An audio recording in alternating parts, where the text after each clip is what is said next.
Hello dear students, आजच्या व्हिडिओमध्ये आपण बघणार आहोत युनिफॉर्म मोशन आणि नॉन युनिफॉर्म मोशन.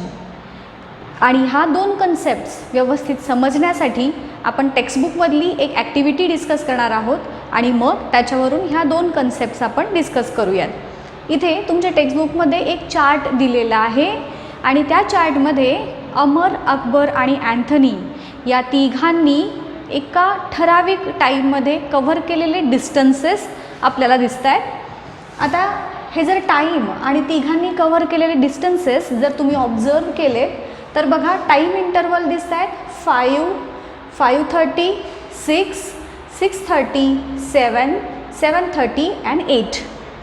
म्हणजेच हाफ ॲन आवरचा डिफरन्स असणारा हा टाईम इंटरवल आहे. आता अमरनं कव्हर केलेले डिस्टन्स हे डिस्टन्स किलोमीटरमध्ये आहे. सो जेव्हा घड्याळामध्ये 5 o'clock ची वेळ होती तेव्हा अमर, अकबर आणि अँथनी तिघांनी 0 किलोमीटर डिस्टन्स कव्हर केलेलं होतं. आफ्टर हाफ ॲन आवर म्हणजेच 5:30ला अमरनं कव्हर केलं डिस्टन्स 20 किलोमीटर, अकबरनं 18 किलोमीटर आणि अँथनीने 14 किलोमीटर डिस्टन्स कव्हर केलं. त्याच्या पुढच्या अर्ध्या तासामध्ये अमर 40 किलोमीटर गेला, अकबर 36 किलोमीटर गेला आणि अँथनी 28 किलोमीटर गेला. सो ह्या तिघांनी कव्हर केलेले डिस्टन्सेस आपल्याला ह्या चार्टमध्ये दिलेत आणि या चार्टवरती बेस्ड हे क्वेश्चन्स आपल्याला विचारलेले आहेत. फर्स्ट क्वेश्चन बघा त्याच्यातला, what is the time interval between the notings of distances made by Amar, Akbar and Anthony. Amar, Akbar आणि अँथनी या तिघांनी जे डिस्टन्स कव्हर केलेलं आहे त्या डिस्टन्स कव्हर केलेल्यामध्ये किती टाईम इंटरवल आहे असा प्रश्न आहे. फर्स्ट बघा, ही ॲक्टिव्हिटी मी मुद्दामून का डिस्कस करते आहे कारण जसं की मी तुम्हाला ह्याच्या आधीच्या लेक्चर्समध्ये सांगितलेलं होतं की सायन्स हा जो सब्जेक्ट आहे हा आपला ॲक्टिव्हिटी बेस्ड आहे आणि टेक्स्टबुकमध्ये दिलेल्या सगळ्या ॲक्टिव्हिटीजवरती काही ना काही प्रकारे तुम्हाला प्रश्न हे विचारले जातात आणि म्हणून आपण ही ॲक्टिव्हिटी देखील डिस्कस करतो आहे. सो आता इथे तिघांनी कव्हर केलेले जे डिस्टन्सेस तर तुम्हाला दिसत आहेतच. टाईम इंटरवल कितीचा दिसतो आहे तर प्रत्येकामध्ये अर्ध्या अर्ध्या तासाचा डिफरन्स आहे. सो या फर्स्ट क्वेश्चनचं आन्सर जे तुम्हाला आहे ते काय लिहिणार तुम्ही, आयदर तुम्ही हाफ ॲन आवर म्हणा किंवा 30 मिनिट्स असं देखील आन्सर लिहू शकता. ओके, सो फर्स्ट क्वेश्चनचा आन्सर झाला तुमच्या 30 मिनिट्स. तिघांनी जे डिस्टन्सेस कव्हर केलेला आहे त्यामधला टाईम इंटरवल आहे 30 मिनिट्सचा. आता सेकंड क्वेश्चन बघा काय आहे, who has covered equal distances in equal time interval. एक गोष्ट तुमच्या लक्षात आली का बघा की सगळीकडे सेम टाईम इंटरवल आहे, सगळीकडेच हाफ ॲन आवरचा डिफरन्स आहे 30 मिनिट्सचा. पण या 30 मिनिट्समध्ये तिघांनी कव्हर केलेले डिस्टन्सेस मात्र वेगवेगळे आहेत. आता पहिल्यांदा बघू आपण अमरनं कव्हर केलेलं डिस्टन्स. याच्यामध्ये पहिल्या हाफ ॲन आवरमध्ये तो 20 किलोमीटर गेला, नंतर 40 किलोमीटर म्हणजे अजून 20 किलोमीटर एक्स्ट्रा. पुढच्या 30 मिनिट्समध्ये तो अजून 20 किलोमीटर गेला पुढे म्हणजे 60 किलोमीटर. त्याच्या पुढच्या अर्ध्या तासात तो गेला 80 किलोमीटर, मग 100 आणि 120. एक गोष्ट लक्षात आली का बघा ह्या ऑब्झर्वेशनवरून तुमच्या की इक्वल टाईम इंटरवलमध्ये अमरनं इक्वल डिस्टन्सेस कव्हर केलेले आहेत. प्रत्येक हाफ ॲन आवरमध्ये तो 20 किलोमीटर डिस्टन्स त्यानं कव्हर केलं आहे. ओके, आता अकबरनं कव्हर केलेलं डिस्टन्स बघा, पहिल्या हाफ ॲन आवरमध्ये तो 18 किलोमीटर गेला आहे, त्यानंतर 36 किलोमीटर गेला आहे, मग 42 त्याच्या पुढच्या हाफ ॲन आवरमध्ये 70 किलोमीटर, 95 किलोमीटर आणि 120 किलोमीटर. आता जर तुम्ही हे डिस्टन्सेस कम्पेअर केले तर तुमच्या एक गोष्ट लक्षात येईल की या डिस्टन्सेसमध्ये कुठं देखील युनिफॉर्मिटी नाही आहे. इथे 18चा डिफरन्स आहे, यांच्यामध्ये ऑलमोस्ट 6 किलोमीटरचा डिफरन्स आहे, इथे त्याच्यापेक्षा जास्त 28 किलोमीटरचा साधारण डिफरन्स आहे. म्हणजेच इथं जसं तुम्हाला युनिफॉर्म टाईममध्ये युनिफॉर्म डिस्टन्स कव्हर केलेलं दिसत होतं तसं इथे मात्र दिसून येणार नाही. आता अँथनीनं कव्हर केलेलं डिस्टन्स बघा, पहिल्या हाफ ॲन आवरमध्ये तो 14 किलोमीटर गेला आहे, त्याच्या पुढच्या हाफ ॲन आवरमध्ये तो 28 किलोमीटर म्हणजे अजून 14 किलोमीटर एक्स्ट्रा गेला. त्याच्या पुढे 42, 56, 70 आणि 84. सो अँथनीनं कव्हर केलेलं डिस्टन्स जर तुम्ही कम्पेअर केलं तर तुमच्या ही गोष्ट लक्षात येईल की इक्वल टाईममध्ये यानं देखील इक्वल डिस्टन्स कव्हर केलेलं आहे. So who has covered equal distances in equal time interval, या क्वेश्चनचं आन्सर काय असणार आहे की Amar and Anthony have covered equal distances in equal time. So याचा आन्सर मी शॉर्टमध्ये लिहिते, अमर अँड अँथोनी या दोघांनी इक्वल टाईम इंटरवलमध्ये इक्वल डिस्टन्स कव्हर केलेलं आहे. आता are all the distances covered by Akbar in the fixed time interval the same. अकबरनं फिक्स्ड टाईम इंटरवलमध्ये कव्हर केलेलं डिस्टन्स सेम आहे का, तर आत्ताच आपण बघितलं की हे सगळे डिस्टन्सेस त्यांच्यामध्ये असणारा डिफरन्स हा वेगवेगळा आहे आणि म्हणूनच अकबरनं कव्हर केलेलं डिस्टन्स जे आहे ते अनइक्वल आहे. सो थर्ड क्वेश्चनचं आन्सर तुम्ही काय लिहिणार की no, the distances covered by Akbar in the fixed time intervals are not same. Okay. आणि फोर्थ क्वेश्चन काय आहे बघा, what can you say about their speeds, त्यांच्या स्पीडबद्दल तुम्ही काय सांगाल, काय सांगू शकतो आपण. बघा, अमरनं आणि अँथनीनं कव्हर केलेले जे डिस्टन्सेस आहेत ते इक्वल टाईममध्ये इक्वल डिस्टन्स कव्हर केलेत, वेअरॅज अकबरने मात्र इक्वल टाईममध्ये अनइक्वल डिस्टन्स कव्हर केलेलं आहे. सो आपण असं कन्क्लूड करू शकतो की Amar and Anthony are having uniform speed and Akbar is having non uniform speed. Okay.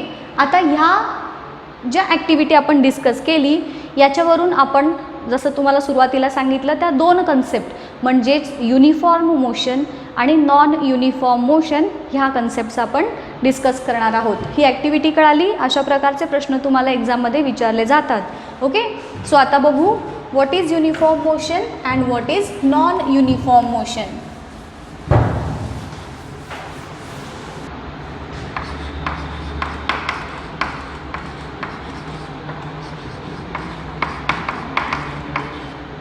आत्ता जी आपण ॲक्टिव्हिटी डिस्कस केली त्या ॲक्टिव्हिटीवरून तुम्हाला युनिफॉर्म मोशन म्हणजे काय ही कन्सेप्ट अंदाज आला असेल की कोणत्या मोशनला आपण युनिफॉर्म मोशन म्हणणार.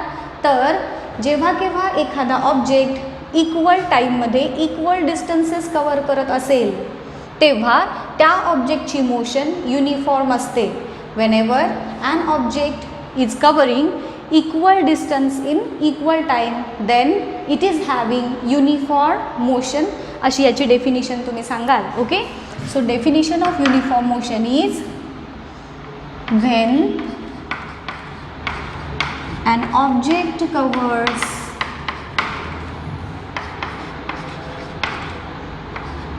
equal distance in equal time it is having uniform motion. So या डेफिनिशनमधले equal distance in equal time हे वर्ड्स खूप महत्त्वाचे आहेत. का महत्त्वाचे आहेत ते तुम्हाला पुढची डेफिनिशन सांगितल्यानंतर लक्षात येईलच. ओके. सो ऑब्जेक्ट जेव्हा इक्वल टाईममध्ये इक्वल डिस्टन्स कव्हर करतो it is having uniform motion. याचे एक्झाम्पल्स आपल्याला काय काय सांगता येतील बघा. अशी मोशन आठवा आपल्या आजूबाजूला बघण्यात येणारी की ज्याच्यामध्ये पर्टिक्युलर ऑब्जेक्ट सेम टाईममध्ये सेम डिस्टन्स कव्हर करत असेल. एक एक्झाम्पल मी देते की motion of earth around the sun. ही अर्थची सनभोवतीची जी मोशन आहे, period of rotation, period of revolution, हे दोन्ही देखील युनिफॉर्म मोशनमध्ये येतात कारण सेम टाईममध्ये सेम डिस्टन्स कव्हर करत असते अर्थ. अजून एक एक्झाम्पल आपल्याला सांगता येईल बघा. हा जो रोटेटिंग फॅन असतो, जर एखादा फॅन एका पर्टिक्युलर स्पीडमध्ये कॉन्स्टंटली फिरत असेल तर ती देखील मोशन ही युनिफॉर्म मोशन कन्सिडर करण्यात येते. किंवा हँड्स ऑफ क्लॉक, घड्याळाचे काटे, ते देखील ठराविक वेळेमध्ये ठराविक डिस्टन्स कव्हर करतात. सो ती देखील युनिफॉर्म मोशन असते. बघा काय काय एक्झाम्पल सांगितले. पहिलं एक्झाम्पल आपण काय बघितलं की मोशन ऑफ अर्थ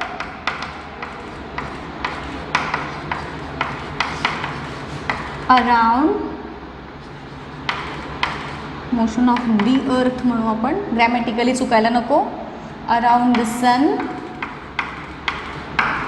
त्यानंतर अजून काय सांगितली, फॅनची मोशन, कंटिन्युअसली फिरत असणारा फॅन जो आहे किंवा hands of clock.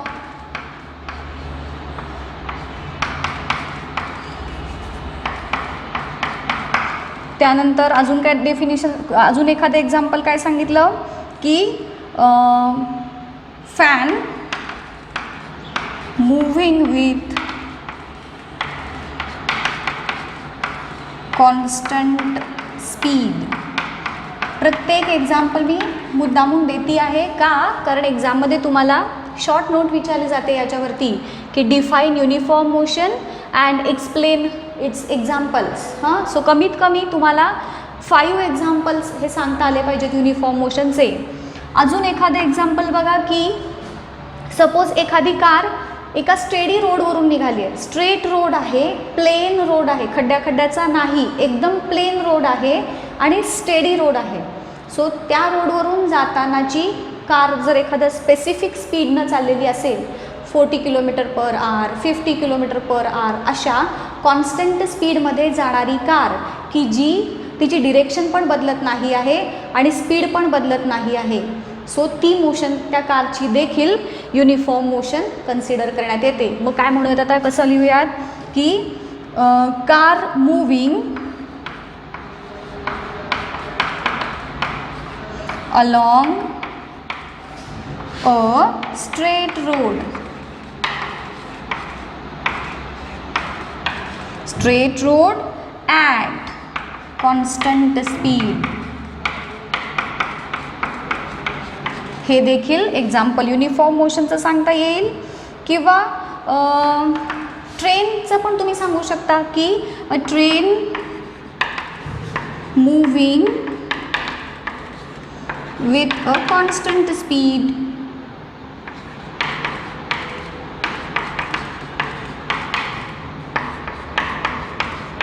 along straight road किंवा straight line.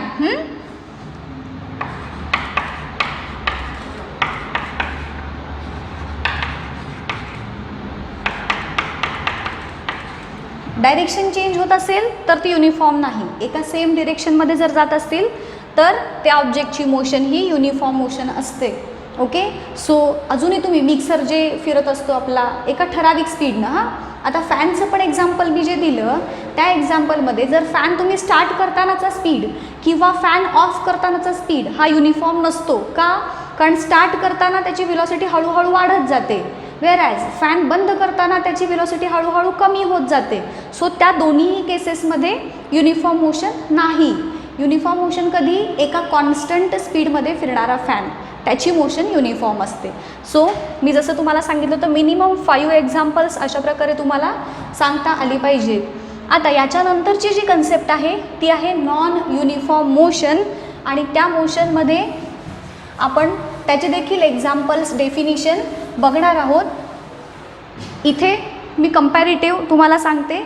युनिफॉर्म आणि नॉन युनिफॉर्म मोशनच्या डेफिनिशन एकदम इझी आहेत लक्षात ठेवायला. हे जे मी तुम्हाला सांगितली ही लाईन महत्त्वाची आहे मगाशी. सो याच्यात फक्त एकच छोटासा चेंज करायचा आहे की ज्याचा केल्यानंतर तुम्हाला नॉन युनिफॉर्म मोशनची डेफिनिशन मिळणार आहे. काय आहे तो चेंज बघा.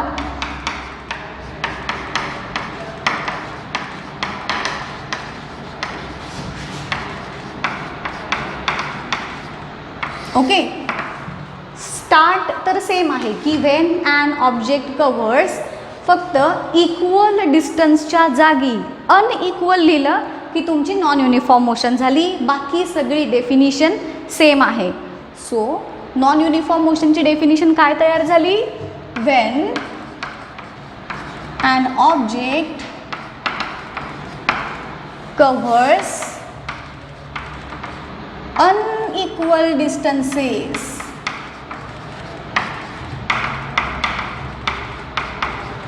in equal time. टाइम इक्वलच आहे, डिस्टन्स मात्र अनइक्वल आहे. Okay, so unequal distances in equal time. इथे equal distances in equal time. आली लक्षात दोघांच्या मधली डेफिनेशनचा डिफरन्स. सो एक डेफिनेशन झाली की दुसरी पण झाल्यासारखीच आहे. आता एक्झाम्पल्स सांगा बरं. आत्ताच मी तुम्हाला सांगितली की एखादा फॅन ऑन किंवा ऑफ करतानाची असणारी त्याची मोशन ही नॉन युनिफॉर्म आहे. आता बघा, car moving along straight road ही आपण युनिफॉर्म मोशनमध्ये बघितलं, व्हेरॅज एखाद्या क्राऊडेड प्लेसमधून जातानाची कारची मोशन ही नॉन युनिफॉर्म असणार. का? कारण मध्येच स्पीड घेणार, मध्येच थांबणार, इजंट इट. सो अशा प्रकारची मोशन असते नॉन युनिफॉर्म मोशन.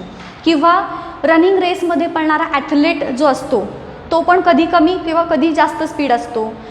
सो ती देखील मोशन ही नॉन युनिफॉर्म झाली. आता ह्याचे एक्झाम्पल्स बघा काय काय आहेत. पहिलं एक्झाम्पल काय म्हणूया, अ हॉर्स किंवा पर्सन, ॲथलीट काही म्हणू शकता, running in a race. Okay. त्यानंतर काय सांगितलं तुम्हाला एक्झाम्पल, हे कारचं एक्झाम्पल, अ कार मूव्हिंग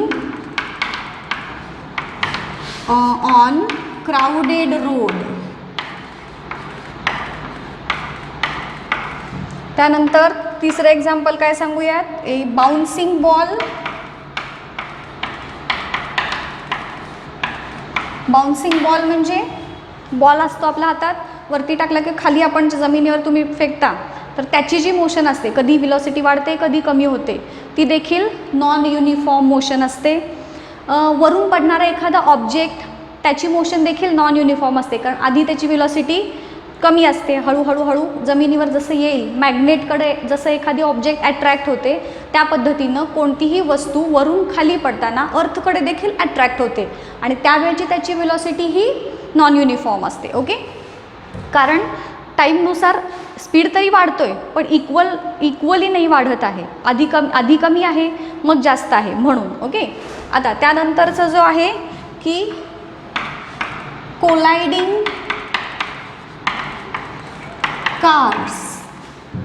दोन कार जर धडकल्या एकमेकींना, स्पीडनं येत आहेत आणि दोन्ही एकमेकींना धडकल्या, तर ती देखील मोशन ही नॉन युनिफॉर्म मोशन आहे. त्यानंतर a car coming to a halt. स्पीडमध्ये चाललेली आहे कार आणि ती जर थांबत असेल तर तिचं स्पीड हळूहळू कमी होणार. ओके. सो ती देखील मोशन ही नॉन युनिफॉर्म आहे. किंवा कार स्टार्ट होतानाची देखील तिची मोशन ही तुम्ही नॉन युनिफॉर्म सांगू शकता.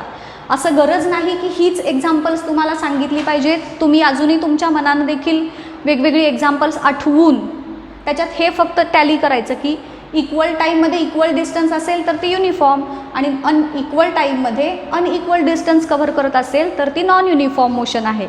सो ह्या दोन कन्सेप्ट्स तुम्हाला कळाल्या. आता याच्या पुढच्या लेक्चरमध्ये आपण बघणार आहोत ॲक्सेलरेशन म्हणजे काय आणि ॲक्सेलरेशनचे डिफरंट टाईप्स. ओके.